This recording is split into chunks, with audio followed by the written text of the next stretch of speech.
In just the past few years, 11 countries around the world have defaulted.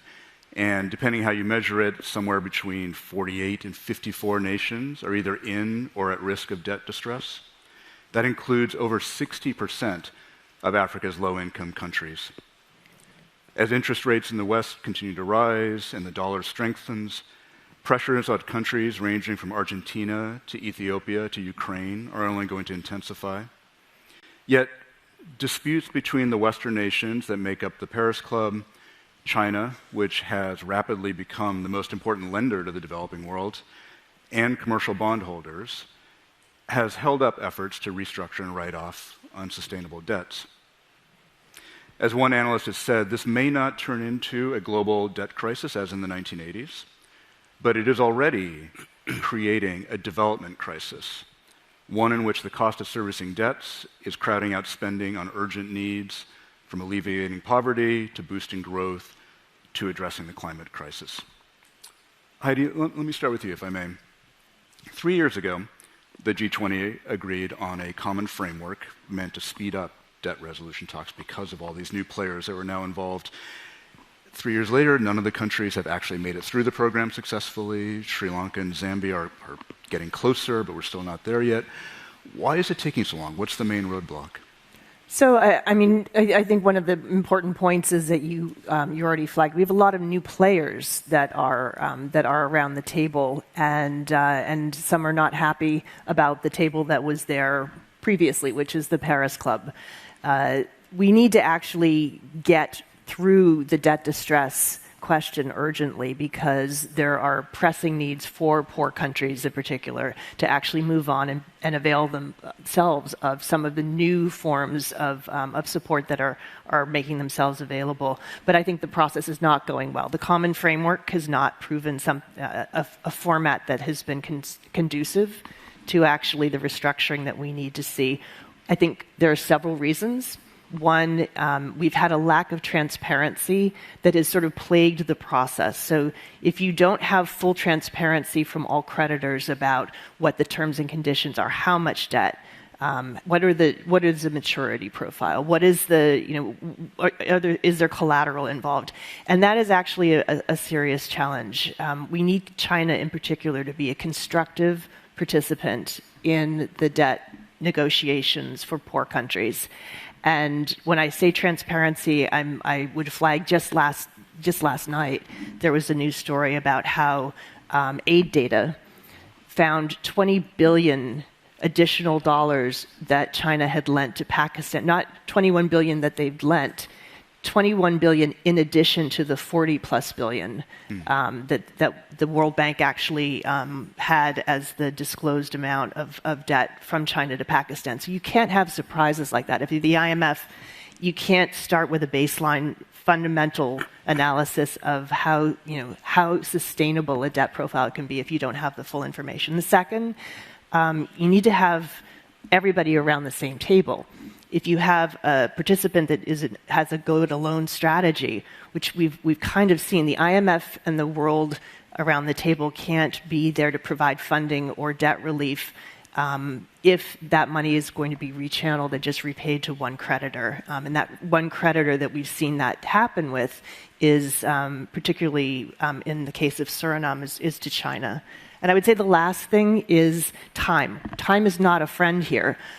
We've had the common framework now for 3 years, and Zambia was the poster child. It was really the one where you had a new government come in. Everything was, the private bondholders, which are often a challenge in the process, actually formed a creditor committee right away. We're still, we just got through a threshold where there was an agreement that allowed the IMF to release some funding to Zambia. But I think 3 years is far too long. We don't have that amount of time. So transparency, not going it alone, and doing it much faster. We need it months, not years. Got it. I'm pleased to announce that Vera is actually here, so she can join us on stage. That's wonderful. But maybe, Doug, in the meantime, maybe I can turn to you. If what Heidi is saying is true, welcome, by the way. Thank you. Hi, how are you? If what Heidi is saying is true, does that suggest that the framework itself needs to be scrapped, and what would replace it if not? Well, the framework doesn't need to be scrapped because there is nothing to replace it. The basic premise is if you have a series of different creditors, they all have to coordinate. The premise of comparability of treatment is a very difficult one to apply, but if you don't have people sitting around the table trying to get there in a collaborative way, the alternative is chaos. And you mentioned Sri Lanka in your opening comment. I'd say Sri Lanka is not a common framework country. And as a consequence, what we saw several weeks ago was what we thought was a coordinated effort between the Paris Club, non-Paris Club countries, the IMF, and China turned out to be not so coordinated after all, because since there was no common framework applied, China Exim Bank cut a separate deal to the surprise of the IMF and the other creditors, which meant the whole thing was paralyzed. And I go back to Heidi's point, which is unless there's a means by which this gets resolved constructively, the people who suffer are the countries that are the debtor countries that don't have access to other financing. The IMF is not there to provide funding that goes, as Heidi said, to the creditors that don't want to cooperate. It is there to provide financing to the people of the country to make them sustainable. And usually we demonize the private creditor group. It's usually, those bad, greedy creditors. Turns out that what we've seen is a rather constructive engagement by bondholders and other private creditors in these cases. It has been the lack of coordination at the Common Framework or at the bilateral creditor committee, the official creditor committee level, that has been the big problem. Excellent. So, Xiaoyang, you've heard this before, this criticism that China goes it alone, that it's not transparent. How would you explain its behavior? Is it being misinterpreted by the West? Yeah, actually from what Heidi and Bob said, we can see exactly the problem, the lack of coordination and the lack of understanding. Because actually when China lended to these developing countries, it's actually basically a lot of lending goes from China's structure, like the China Exim Bank or China Development Bank. They actually lend a large part of their loans are commercial loans, and they follow the commercial rules internationally. So actually exactly also AIDA data last year or several years ago, they published this comparison. When you compare the China's loan to OECD, these official lenders, maybe some of this Exim Bank, they do not have the same transparency or the same also debt relief conditions. But however, when you compare it to the Gulf countries, to the international banks like Morgan Stanley or Citibank, actually their contract confidentiality just very similar. So that's actually what the Chinese system is different from the other, like the Paris Club. Also, when it comes to this undisclosed loans, that's again about the category. For example, in Zambia, some loans, they were loaned to the Zambian SOEs. And this actually up to this borrowing countries to report it or not. Yeah, it's actually, I think there's this understanding of borrowing countries. They may put it in which category. It's actually up to them. But then in a lot of media report, they simply then put this all to the China, so-called China as a whole. They actually didn't differentiate what's the real ODA or the real official bilateral or the actual commercial loans. All this actually, when you see from the Chinese perspective, these are all need to be classified differently. And the same is also for this debt relief effort and the common framework. And in fact, China is very actively taking part in this common framework. But it needs time. Actually, when the real urgent situation, like the COVID just happened, before the common framework, we had DSSI. And that part, actually, China was the largest contributor to the debt suspension and also this delay of payment. Right, but actually after that, then when it comes to common framework, we need to actually think about long term. Yeah, it's not so urgent like the 2020. So we actually need to solve the debt sustainability in the long run. And what China saw is actually in the 1980s, this debt crisis, and to the HIPC and then MDRI, this system, actually they didn't solve the fundamental problem. We see the debt crisis come back again. And especially a new player is also the commercial loans and the bond holders. And they actually also lack the consensus and coordination. So that's why even in DSSI, none of them really participated in it. Right? So I think for these 3 years, China actually worked with all the different partners to work out a coordination, really aim for sustainability. And I'm glad to see actually this year in June, China reached an agreement in Paris about the Zambian debt. And that's a very positive first step. And then also last month, we also see the private bondholders in Zambia reached a similar agreement, like what China did. These are all, I think, very encouraging, positive steps for the future. China, we were talking earlier, China, as you mentioned, in its economic reforms, takes a step-by-step approach, right? Experimenting, gradualist, as it were. Do you see something similar happening with their approach to debt restructuring? Are they learning from their mistakes? Yeah, certainly.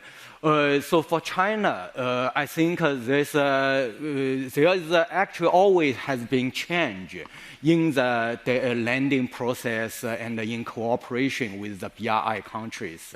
So they, in fact, the so-called debt trap, that's exactly an experiment because they saw there's a lot of debt burden on Sri Lanka at that time. So they wanted to do a PPP, so private-public partnership, to turning it to share.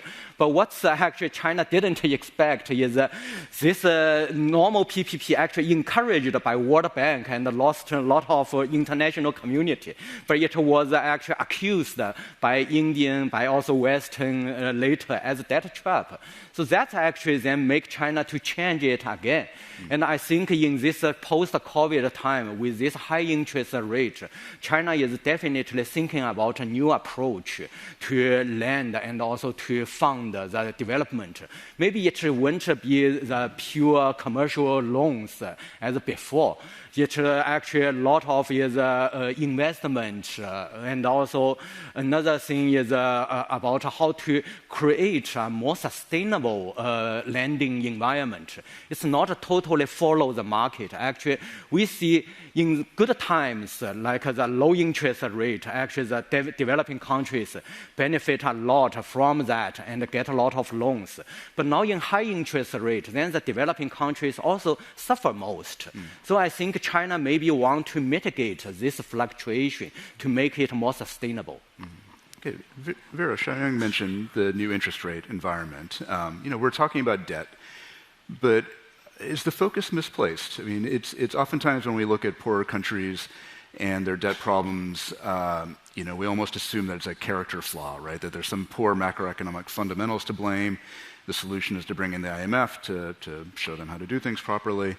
But we wouldn't treat richer countries or banks the same way if they faced a temporary liquidity shortage. Are we misinterpreting what some of the problems are for these countries? I think the short answer is yes. The long answer is I think we need to be able to, first of all, sorry, and greetings to everybody, and thank you for the Bloomberg New Economic Forum for having me here.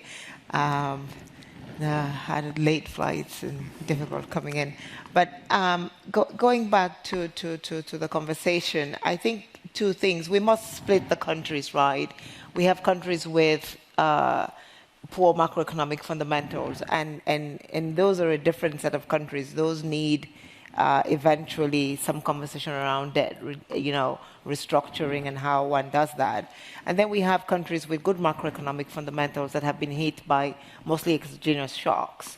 And what we are seeing is, I would say, a disproportionate response to emerging and low-income economies and developed economies, and actually corporates. If anybody read the FT 2 days ago, there was a story about sort of, never before have we seen as many corporates in trouble because of rising interest rates, and what should we do about it? Otherwise, there will be an unraveling. I think that what you're looking at is some economies in the developing and low-income countries that need liquidity because they have bullet payments coming. So if you look at a Kenya, for example, or even a Rwanda last year, right? Rwanda had a 750 billion bullet payment that was coming due. And then there was all this, debt distress and debt crisis, but they were able to restructure that and go back into growth. Mm-hmm. And I think that's what we need to be looking at, is countries that have good macroeconomic fundamentals, but that have a liquidity crunch. Should we begin to institute a system where we can actually help them get over that? And we have seen developed economies, central banks, provide this kind of, not lender of the last resort, but liquidity provider of the last resort. And the IMF should begin to do a little bit more of that. There is actually, I think the IMF is coming around to this notion. I've been talking about it now for 2 years, saying, we need liquidity stopgaps. Because if we talk about liquidity too long, we get into insolvency, and then we get into debt, right? And then everybody says, there's a debt problem. But it really begins with a short-term liquidity problem that can be solved. 2024 is going to be very important for a lot of emerging and low-income countries, because we do have over $16 billion of bullet payments coming due. And the decision between whether it's going to be a liquidity event or it's going to be a debt default problem is going to be quite important. Now, what I have been recommending is that because the G20 Common Framework is taking so long and not sort of getting to where we need it to get to, maybe what we need to do is do a debt service suspension initiative over a 5-year period, which will give us time to be, because essentially what that does is it puts liquidity back into the hands of countries and allows them then to manage their fiscal space better.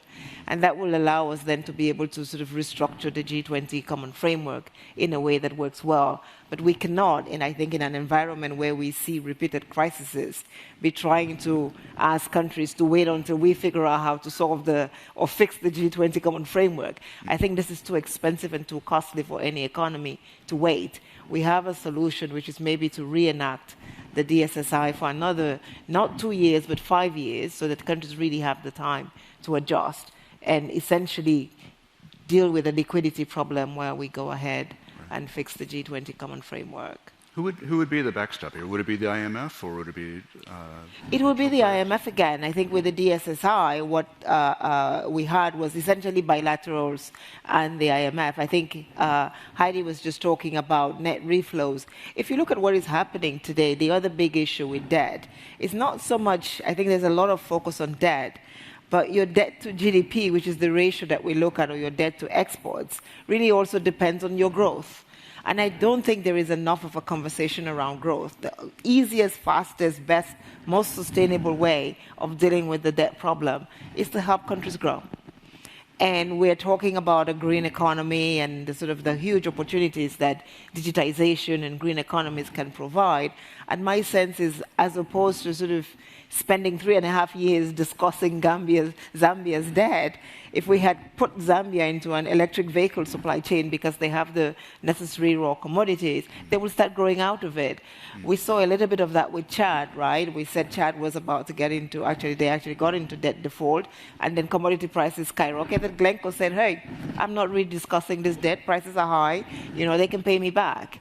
And so essentially, I think that if there is growth, as we've seen, we will begin to deal with this debt issue much faster and in a much more sustainable way.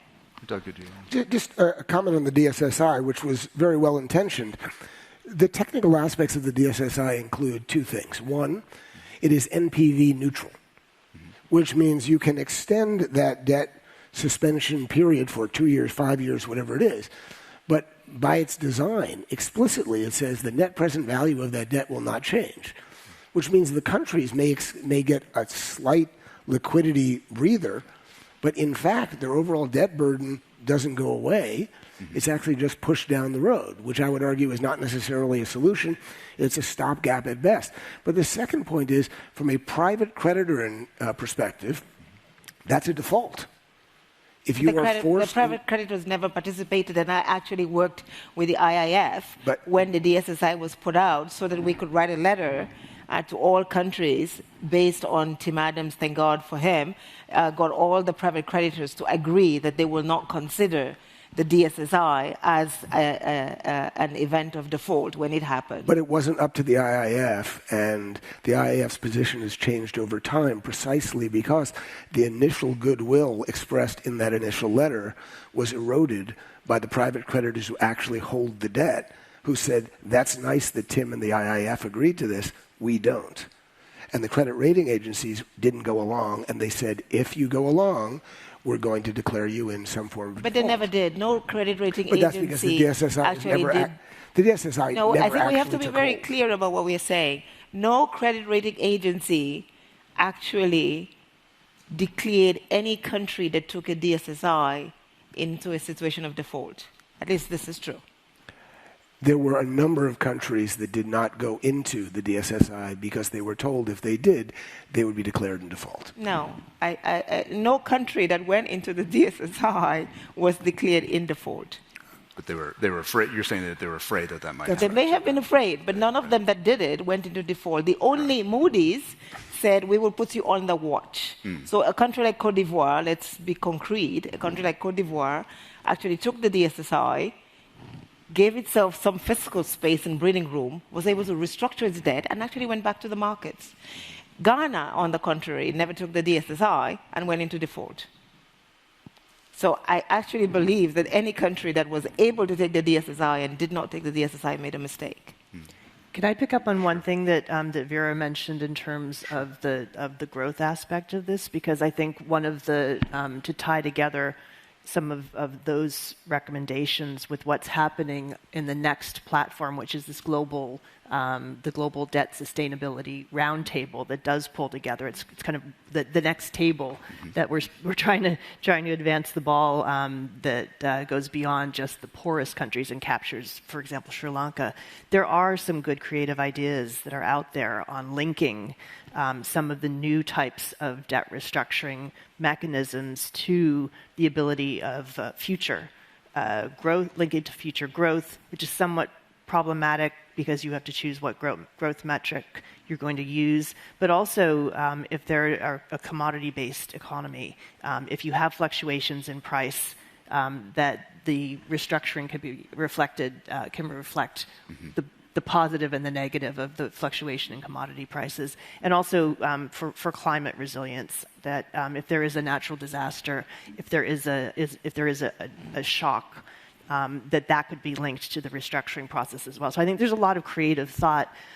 We do need to get past the residual challenges in the countries that are the poorest that are facing debt distress right now, because I think the idea would be to move forward as quickly as possible and open up the opportunity to actually provide the kind of financial support, grants as opposed to loans, concessional funding where it's available to the poorest countries who are also facing the worst challenges of climate, of health and education, and actually really need to benefit from this. Right. Yeah, I mean, this brings up a good point. Whether we're talking about debt, liquidity, the problem is still the same. These countries don't have access to the funding that they need to address these urgent problems. I mean, Africa right now, African nations are spending 5 to 15% of their GDP on climate shocks, even though they've contributed barely 4% to global emissions. Is there a framework going forward that can make these debts sustainable, that can provide them the money that they need?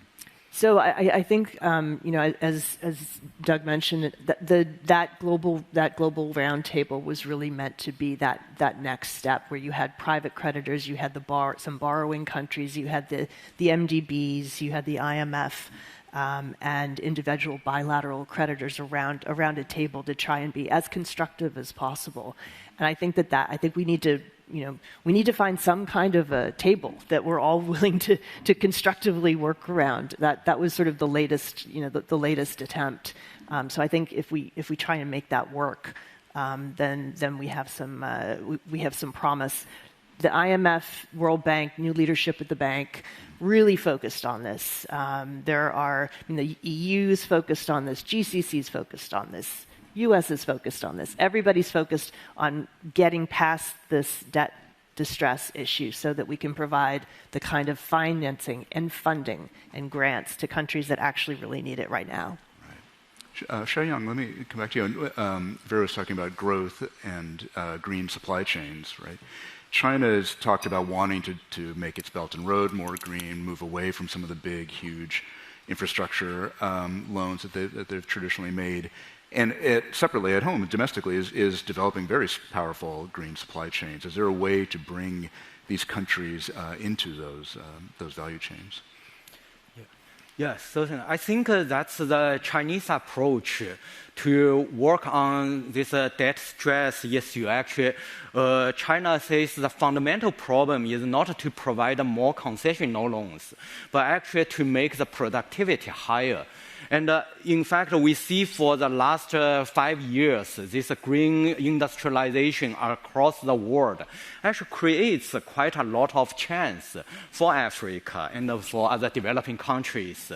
So I think, however, we need to also see the difference between the developed countries and the developing countries. In developed countries, you may have the energy transition from traditional to the green ones and these EV cars. But actually, for a lot of developing countries, like yesterday, the South Africa minister said, actually, for Africa, the first problem is how we get energy. And they do not even have the alternative for the cheaper ones. Right, so for them, actually, to get the industrialization is actually the first step. And China sees the chance of green industrialization in these countries as you may have the leapfrog effect. Right, when you do not need to go through all this coal and this fossil fuel stage, but you can directly try to build a much advanced, less polluting power plant. But to which extent should that follow the Western and advanced standard? That's actually China will see that concretely. And also that's the Chinese difference maybe from this discussion style in Washington, because what the U.S. government or IMF, they tend to discuss, but often with the established rules, which was established by the West. And China, in its own development practice, it sees rather the diversity of all the countries' conditions. And China knows now we are in this globalization stage, which should not simply follow the older existing rules. There are so many different new situations on the ground. So Chinese, that's why I think that's also related to your previous question. Go to the ground and experiment and find out what's the most sustainable and beneficial in the long run. Actually, China thinks the debt stress can only be solved when you really promote the industrialization and development in these countries.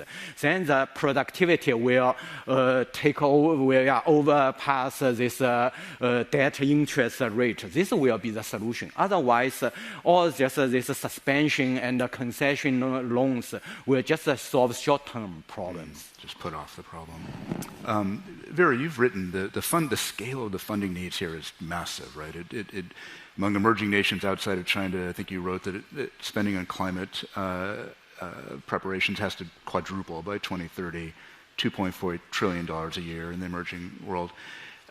Debt alone is not going to be able to address this need, right? So what else is there? Are there other innovations out there for non-debt financing that these countries can access? A number of things that are happening, and I think maybe I just address your point quickly. I think we need to distinguish between the stock and the flow, right? We have $150 billion right now of, at least Africa has $150 billion worth of debt due to China, and one needs to sort of deal with that stock. And then there is a flow issue, which is sort of what do we do and how do we contract new debt and how do we organize it? And I think some of this discussion is around that, and that's where the new solutions are coming from. One of them is really looking inward. and working with pension funds and long-term patient capital within the continent. Because the whole point is seeing how one can generate long-term, affordable patient capital to actually do long-term investments, right? And hitherto, we didn't really have a lot of sort of conversations with national and regional pension funds and sovereign wealth funds. We're beginning to see that. I think last year in Togo, 18 continental pension funds came together to create a fund of funds that is going to start doing investments. And I think that is learning a little bit from the East Asia examples and, Singapore and others that have grown out of pension funds. Because one of the issues has been that because Africa doesn't have, and this is the Liquidity and Sustainability Facility that I created, Africa doesn't have secondary markets for its paper. And so what happens is a lot of the conversation on debt is because it's the cost of borrowing. Today, the IMF says that we have about 24 to 30 countries, emerging and low-income economies worldwide, that are accessing markets at 700 to 900 basis points. So if I'm borrowing where I have to pay 90 cents on the dollar when I borrow, and somebody else has to pay 20 cents on the dollar, clearly I'm going to get into debt default, much, much faster because I'm paying 90 cents for every dollar that I borrow. And that is the point. And part of it is because we don't have secondary markets. We have been able to, as emerging and low-income countries, go to the capital markets without building the underlying infrastructure that is needed to be able to bring down some of this cost. And so the Liquidity and Sustainability Facility that I created is like a repo market. You can actually, once you buy a sovereign wealth bond from a country, you can repo it, which means you can resell it, you can make it more liquid, which attracts a totally different class of asset managers into those markets, brings more capital in, creates more competition, and drives down prices. But we need a lot more of this sort of capital markets regulation to make sure that that works. Another very important point that is happening is, Basel regulation now says if you lend to emerging and low-income countries, because the risk is higher, your liquidity coverage ratio has to be higher. And we have now segmented what we call high-quality liquid assets. And it's different high-quality liquid assets for emerging and low-income and for developed countries, which makes it even more difficult. So we're now trying to put in legislation that will take that away. And I think these are some of the things that we hope that with sort of innovation will allow for, cheaper. Because the issue is debt is good if you use it well and if it's cheaper and long-term. Because that's the only way that you grow. Developing and development institutions, the World Bank and the IMF do not have enough resources for growth in these countries. So we have to go to markets. So the most important innovation has to be how we make markets more amenable and more accessible to these countries so that we can access the $136 trillion. So on the one hand, as your question suggests, private capital is not only abundant, but it is potentially what we're looking to solve a lot of these funding issues. On the other hand, they tend to be seen as the poor stepchild when it comes to debt treatment, debt relief. They are outside of the room. They are told this is what you will take, but we're not going to give you a lot of transparency on why this is comparable to something that we're not going to disclose to you. They are demonized by a large portion of the political environment, certainly in the U.S. and elsewhere. So I think we need to decide whether private capital is the answer or the problem. Now, it's obviously both, but the way we attract private capital is to give them some fair due and say, yes, you're taking risk, you'll get paid for that risk. We might collectively, as the multilateral system, provide some floor on that risk.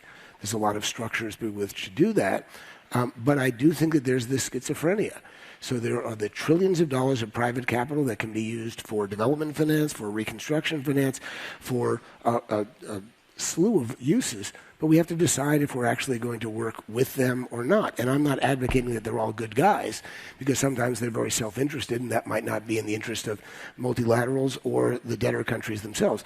But I do think we have to decide whether we're going to treat them in a way that encourages them to come back to the table again and again, or if we just sort of say this is a one-off, let's punish everyone, you guys in particular, and then we just expect you'll be greedy enough to come back again later.